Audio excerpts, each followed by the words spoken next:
जब भी उसकी शक्ल देखती हूँ मुझे सिर्फ वो बेइज्जती, वो जिल्लत याद आती है जो उसकी वजह।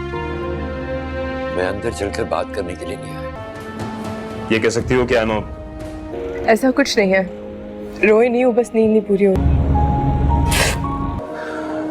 मैं लाइन नहीं मार रहा, आप पे आइडिया दे रहा हूँ आपको। ड्रामा सीरियल इश्क के जुनून के आने वाले एपिसोड में आप देखेंगे कि एमन के हॉस्पिटल से वापस आ जाने के बाद एमन तो अब राहिम को भी अपना मुजरिम समझ रही होगी। राहिम जो कि उससे बार बार कांटेक्ट करने की कोशिश कर रहा होगा और उसे ये बता रहा होगा कि उसने उसकी मदद करने के लिए बहुत कोशिश की थी पर वो मजबूर था। और फिर जब एमन कॉल भी नहीं उठा रही होगी तो राहिम उसके घर तक भी आ जाएगा, जहाँ पर एमन के माँ बाप तो उसे कहेंगे कि अब क्यों आए हैं सर आप यहाँ पर, जब वक्त था उस टाइम आपने कुछ भी नहीं किया, अब जब लोग हमारे बारे में इतना सब कुछ कह रहे हैं तो अब आप भी आए हैं अपनी सफाई पेश करने के लिए। जिस पर वो उसे कहेगा कि मुझे सिर्फ एमन से और आप लोगों से कुछ बातें करनी है। और फिर दूसरे यहाँ पर राहिम उसे ये बता रहा होगा कि वो कितना मजबूर था, वरना उसने तो बहुत कोशिश की थी कि किसी भी तरह से वो एमन के साथ ये सब कुछ ना होने दे। खैर एमन के साथ इतना कुछ जो हो गया, एमन तो अब बिल्कुल भी यकीन नहीं करेगी। वो उसे ये कहकर जाएगी कि जैसे शहरोज हैं वैसे ही आप होंगे, प्लीज़ चले जाइए यहाँ से, मुझे आपसे कोई बात नहीं करनी। और उसके बाद नेक्स्ट सीन राहिम और उसके बाप का होगा, जहाँ पर राहिम का बाप उसे कह रहा होगा कि इतना सब कुछ हो गया तुमने मुझे बताया क्यों नहीं। तो राहिम उसे कहेगा कि मॉम ने मुझे मना किया था,